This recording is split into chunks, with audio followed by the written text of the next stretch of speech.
Well, good morning, and thank you so much for taking this time out of your busy Saturday to join me. So can you tell us your name and what do you do? My name is Dominique Isaac Williams, and I am a family physician with Austin Regional Clinic. I've been practicing in Austin for about 16 years now, and I take care of all age groups, from young children all the way to our elderly Medicare patients. What do you like most about your job? I think the diversity of patients that I get to see. Again, I can see some of my patients have their babies and bring them in, even though I'm not a pediatrician, we do take care of infants. And so just women's health, again, just a diversity of things. It's not the same thing every day. And where were you born and raised? I was born in Brooklyn, New York, and raised in New York City. Oh my gosh, a New Yorker. What was that like? Yeah. Growing Oh, up I in New love York? New York. Austin's cool, but New York has just a whole different vibe. It's an exciting place. My parents are from Haiti, so there's like a large West Indian Caribbean population. So, I mean, it really is a melting pot. So you kind of grew up with all different types of people, hearing all different languages. Yeah, it's a fabulous place. And how did you get into medicine? So interestingly enough, my mom is a registered nurse. She worked in the ER, and she actually discouraged us, the kids, from going into medicine. But my senior year of high school, actually, and I had kind of decided that I was interested in medicine, but my father developed colon cancer. And so, he first started having symptoms as we were taking college trips and driving around places. He had leg pain. And so anemia actually was his first sign that something was going on. And so just I kind of reinforced it for me, just kind of it was my senior year, applying to colleges, trying to figure out what I'm going to do with my life, and spending a lot of time at doctor's visits and in hospital when he had his surgery. And his surgeon, I guess, really was an old school surgeon. I mean, he was like, when you're under my care, your blood pressure has to be right. Like, he was not one of those piecemeal kind of people. He said, it's my patient, I'm going to take care of him. And he was just an awesome guy and just really inspirational. So he just left a mark on me as well. That's awesome. And what do you like most about your job? I think it's a privilege to do what I do. People really, like, they confide a lot of things into their physicians. You build relationships with people. And, I tell my patients all the time, my goal is to keep you healthy. I don't want you coming in here to treat illness. We're working together. We're a team to try to keep you well. And so that's what I enjoy the best, is when, someone's pre-diabetic or something's not going right, and you can actually encourage someone to make changes to improve their health, so that you're not writing prescriptions, but that they're living their best lives. What advice would you give someone who's thinking about going into medicine? I think that even compared to when I went to medical school and first started getting interested in medicine, you really want to do it because you have a passion for it. It's really hard work. It asks a lot of you. You make a lot of sacrifices. I make lots of jokes. It's not true, but I call myself a geriatric mom. Most of my girlfriends in high school and college, their kids are like leaving college and, starting their own families. My youngest is elementary school. So, I have a 9-year-old. So you just, especially for women, medicine asks a lot of you, and you make a lot of, sacrifices, which, everybody does, in their profession, but it has to be a labor of love, because it really, it takes a piece of you that, it takes a piece of you from your family, from things you want to do in the community. Just it's all encompassing. So you just want to make sure it's something that you really enjoy and that you want to do, because it requires a lot of sacrifice. What is it like being a Black woman in medicine? It has its challenges. I think, again, it's nice because people of color want to see people that look like them. So it's always exciting when somebody says, I've been looking for you and I finally found you. And that, that you can hopefully live up to their expectations, that, you kind of have that understanding of some of the issues that they may be having, and that you're sensitive to that. But at the same time, again, there's still issues. Again, little things that stay with you. I mean, I vividly remember going with one of my classmates who was also a woman of color to like one of our TA's after hours, or I mean, office hours in medical school. And the man looked terrified. Where I mean, I'm 5'4", maybe, smaller than I even, smaller than I am now. And we walked in and he just seemed like terrified that like, I might not be able to get out. It was like, I mean, it's just weird. And then again, the typical thing that, if you're questioning or you have concerns, then you're angry, and you just have to kind of always try to debunk myths and stereotypes. And it just, sometimes that's wearing, but at the same time, there are rewarding aspects of it. Like I said, people are looking for you, and they really appreciate the care that you give them, when they know that you're sensitive to their issues. What are some life lessons you've learned? Gosh, I think just something that just most people struggle with, I think, which is just, you can only be the best you that you can be. There's no reason to compare yourself to anyone else. You have to live your life and, follow your dreams and do your thing. And when you stop comparing or stop wondering, why am I not here when I thought I should be there? And, just kind of just appreciate each moment and appreciate, the blessings that you do have, you're just a happier person. How do you give back to the community?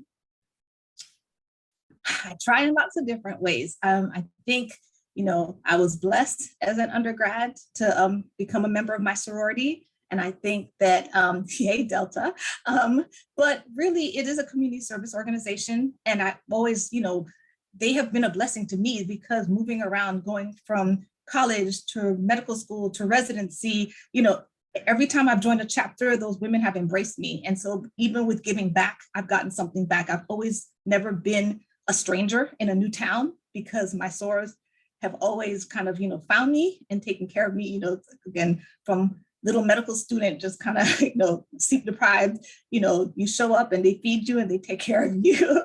And so, I always felt like I had an extended family. My Link sisters are fabulous. And, again, a community service organization. And so, while I may not have created something on my own, I always try to give back through different organizations. Again, I've mentioned my children. So it's been a blessing this last 2 years to be a member of Jack and Jill. And they kind of try to instill that in young people that, when you're blessed, you have to give back and you have to give to your community. And so I think I've been really lucky. Every chance I get to speak to young women, I try to. And so, women's health and even adolescents, they can be difficult, but they're a lot of fun.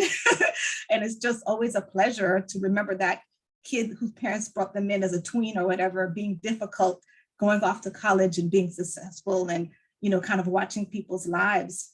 So I think just, trying to be a listening ear, whether it's, at work or going out in the community and speaking on panels and talking to young people, I think has been, again, another privilege that I've had to give back. Okay. So these are some questions I stole from Tim Ferriss. One of the questions is, if you could have a gigantic billboard anywhere in the world, and you can get a message out to millions or billions of people, what would that message be? Wow. Gosh.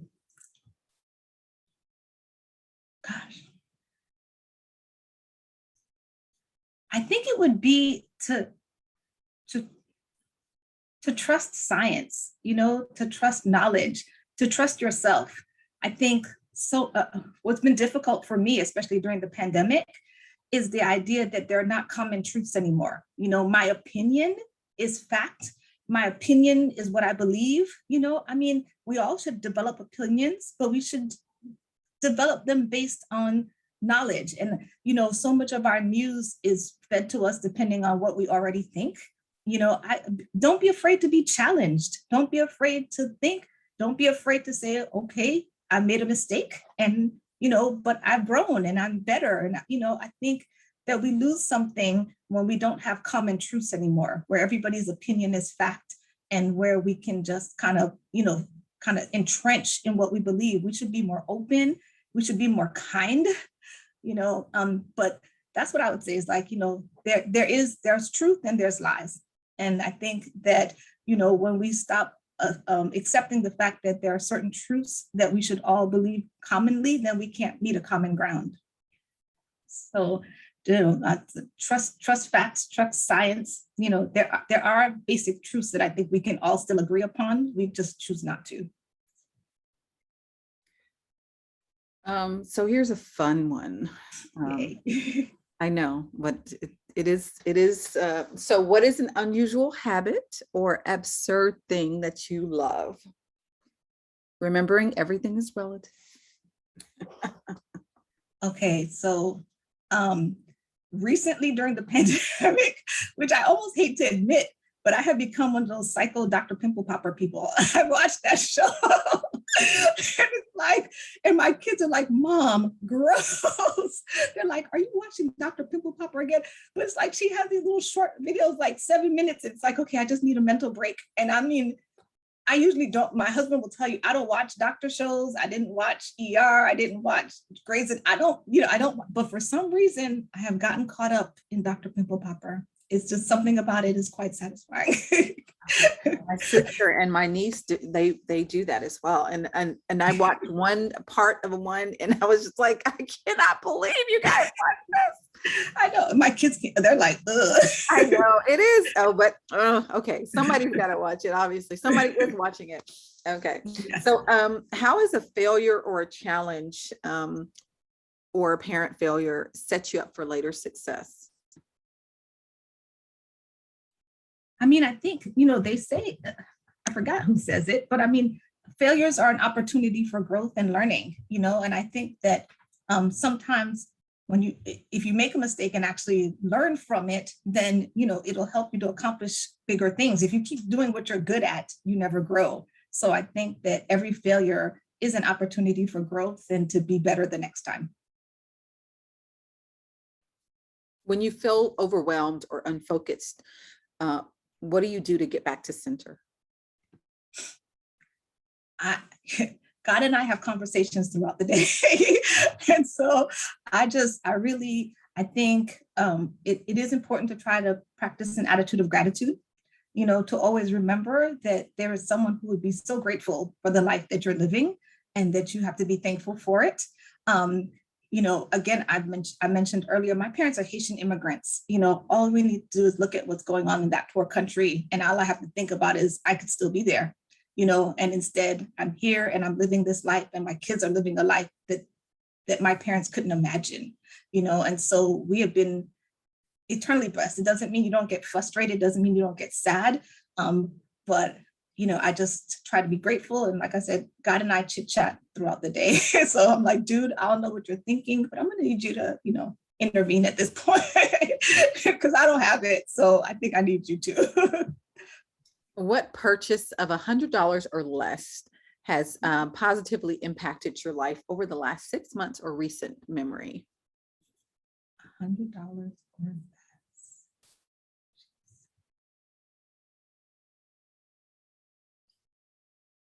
Ooh, it's silly, and I think it was less than $100. One day, just because I was working an extra shift, and I told our staff, I said, tomorrow's Chick-fil-A day. I just bought parfaits and nuggets and just all kinds of stuff, and we just had a little buffet, and it just made working on a Friday morning a little bit more pleasant. And it just, again, thankful to all the people that support us in the things that we do, because people can pretend, but nobody does anything alone. And so our MAs, our staff are awesome. I'm grateful for them. They make my life easier. They triage all the calls. They do a lot of things, that are above and beyond. And so just kind of buying everybody breakfast and sitting around and munching between patients and chatting, and just kind of brightened everybody's day. But it was something that was fun, and it didn't cost a lot. Over the last 5 years, what have you become better at saying no to? Ooh.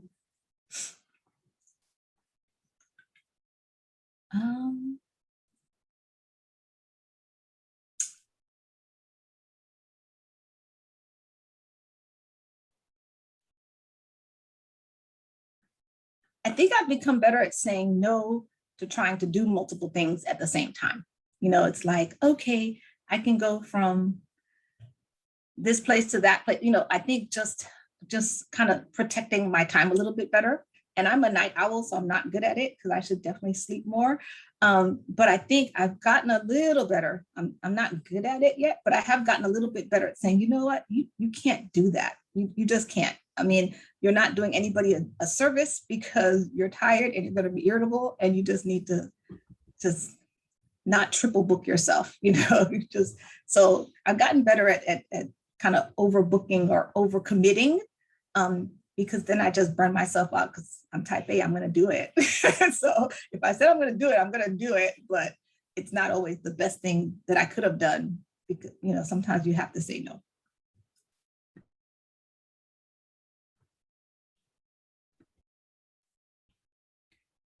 Over the last few years, what belief or behavior or habit has most improved your life?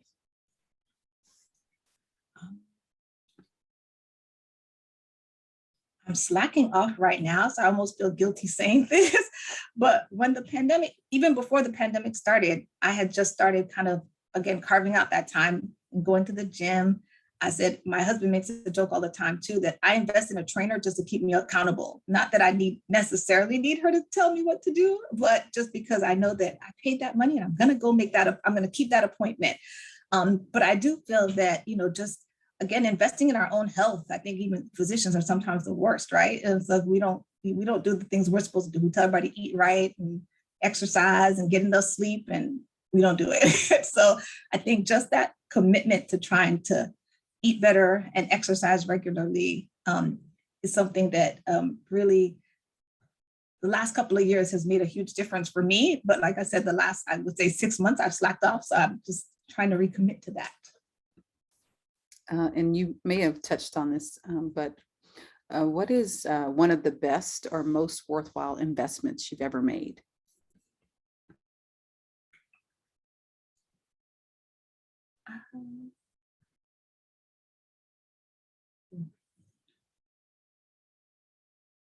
I think in my family, just trying to always make sure that no matter what else is going on, that my kids know they're important to me. My husband, my mom has been my lifesaver. I couldn't be half the mom I am if I didn't have the fabulous mom that I have, because really I've had a village I've been blessed with wonderful in-laws who love my kids and help take care of my kids. And like I said, my mom, my parents are not divorced, but my mom pretty much lives in Austin to help me raise the kids. And so I have just been that investment in just, again, trying to be a good daughter, be a good wife and mom, and just really appreciating on my family has been a blessing, for me and hopefully for them too. But I think that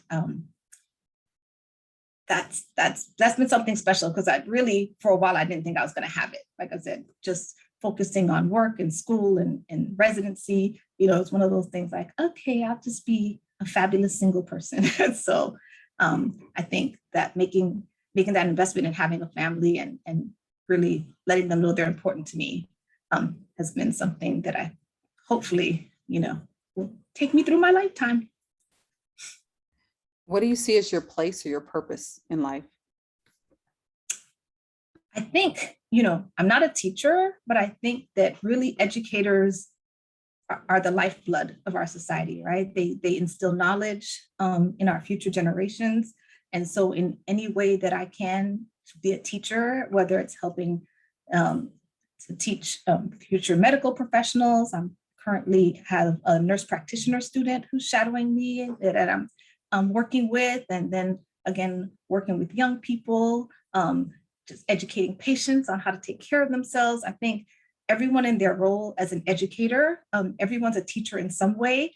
I think that's the gift that we all have in different ways. I definitely couldn't be a classroom teacher. My kids would not make it. But I think, whether it's teaching life lessons, mentoring, sharing, giving of your time, I think that hopefully that's where I'll make a difference. I think my superpower is having that listening ear and, trying to meet people where they are. And so I'm just hopeful that I'm making a difference in all the lives that I touch.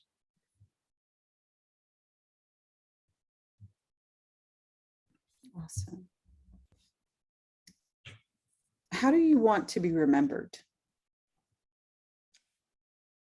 It's corny, but I want to be remembered as a kind person. I want to be remembered as a Christian who really did follow my faith, someone who cared about people, someone who tried to take care of people, someone who was kind.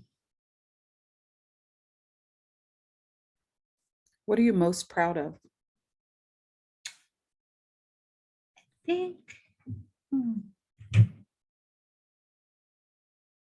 I think that it didn't take me my whole life, like I mentioned before, to embrace me and just trying to live authentically, trying to be the person that I am, not compromising kind of, my own beliefs, while being respectful of others. I think that, I'm hopeful that, when you kind of hit that 50 mark, you're closer to the end than the beginning. But I think that it's been a process of growth and learning, but I think that hopefully I'm trying very hard to, like I said, just be me, not worry about what everybody else is doing. Who's your favorite person? Ooh, easy, my mom. My mom's my favorite person.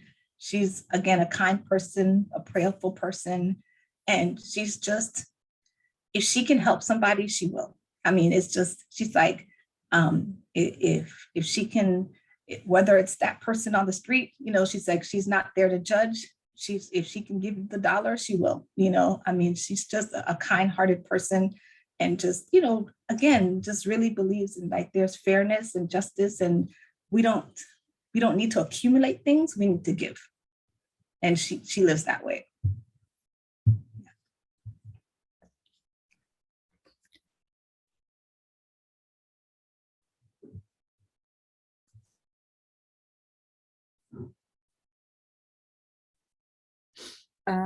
What is the best place you've ever lived? Is home, New York. Yeah, it's just, I hadn't been back. I mean, because of the pandemic. And recently, gosh, a group of my high school friends, which, except for one, all of us live someplace different, gathered for one of the friends' 50th birthday. And we're like, we're all going home. And to go to New York and actually enjoy it as a tourist was so much fun. I mean, I went places that all my time living there, I never went. And so we were just roaming around Manhattan, jumping in Ubers back and forth, and just, we had so much fun, and it was fun to be back home. But like I said, that city has an energy that's just like none other. So, I mean, it's definitely still remains my favorite place that I've ever lived. What do you see as your place or your purpose? I'm not sure if I asked you that one. Yeah, I think my place is to give. It's to care for others. I think that's my profession, and to try again to make things better. To leave, like, a positive footprint, on the world.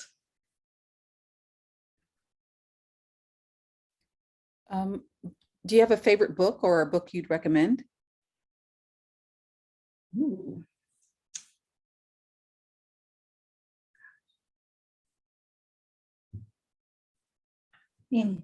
I still kind of like sci-fi. So my daughter just started reading Harry Potter again. I started reading Harry Potter. So I've been kind of reading part of it with her again.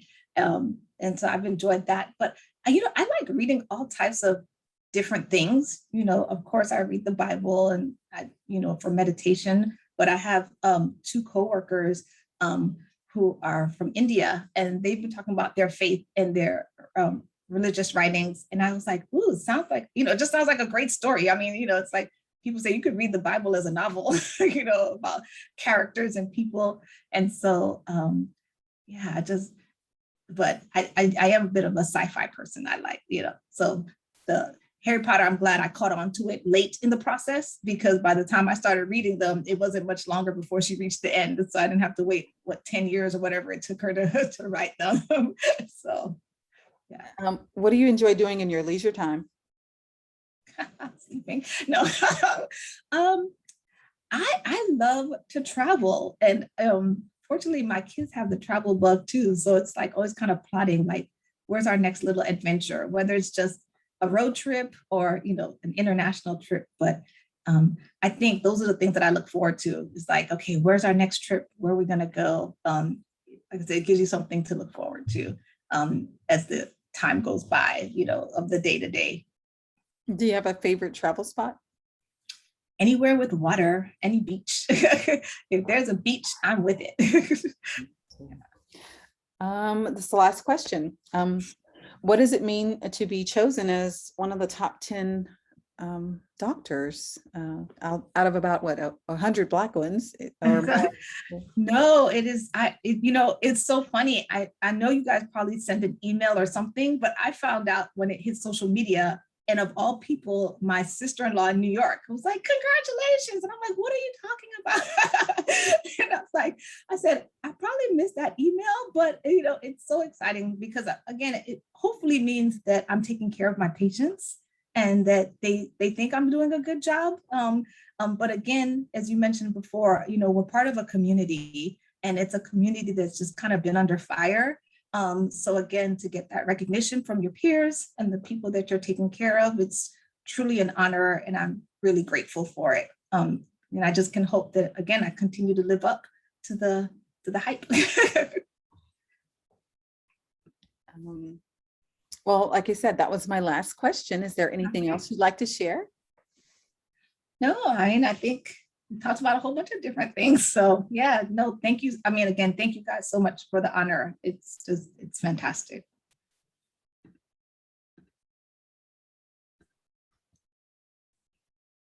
I think I have to figure out how to get back. There we go. Awesome. Well, thank you so much. Like I said, I think you're on call this weekend, and I think I'm on call tomorrow. Yeah, a couple of doctors were, but this was like the best time. So we're trying to get everything done. So thank you for your patience and really, just allowing me to share your story with. Yes, well, thank you. Thank you. No, you guys, it's an awesome thing. It's always fun actually to see, just even in the different industries, when the lists come out, like, oh, I know that person. I know that. I don't know who that is. I need to figure out who they are. Yeah. And it's crazy because, I mean, some of them I don't even know. Like the tech guys, I think I only know one person on the list, so which is great because it just shows you what's out there. And sometimes we just don't even know they exist, but this guy yesterday I interviewed, and he had like about 20 patents on the wall. Oh, wow. How exciting. It was, so, and it just, I mean, these people are right in our community, and our community is so rich. And so I just love that. Well, again, thank you so much. And I know you're going to be in Atlanta, right? You're going to the convention. Are you going to the convention? No, that's what's so crazy. I was going to go. We kept going back and forth, my mother-in-law and I. And then it was like, okay. And then, so I'm going to try to do it virtually, but Gloria Williams is, she's like, just come, we'll have a watch party. I know. So I said, definitely. Yeah. Well, we wanted to go to Atlanta because my in-laws have, my husband's uncles and several people are there. And we're like, okay, maybe we'll just stay through Thanksgiving. And then we just didn't get our act together. And so, what? Hello, dear. Sorry. You're fine. What's up? Hold on one second. I'm almost done. So you're going to be at the gala, hopefully. Yes, no, yes. I'm like I said, I'm getting my act together, trying to. That's good. That's good. Give you some Yeah. ads and things. So I said, Yeah, I'm gonna. that sounds wonderful. Did ARC commit to doing one for all of us? There's so many of us. So yeah, so they, they always do something, and that's probably why you didn't get the email, because I sent it to them first. I mean, Okay. they're usually, they do their own recommendations, and then, we take it from the community, then we take it from other medical professionals, and so yeah, so it's always fun, when we start the list with about 15, and then we start cutting the list for the top 10, and so so it's always awesome. But yeah, ARC is they're going to do something, but I don't know exactly what, if they're just going to do an ad. So they're still figuring out, but they always do something. Okay. Last year we had who was it? Melanie and Melanie and what's her name? Gosh, the other one, Grace, I think Grace Jennings. Oh, okay. Yeah, but she's not with ARC. Oh, she's not with ARC? She's independent. Yeah, I believe. Yeah. Well, you know what? Because she was on the other side of the street. You're right. Because your hospital is on one side, and she was on the other side. That's probably what. Yeah. Oh, I know. It was the tall one. The doctor. She used to play basketball.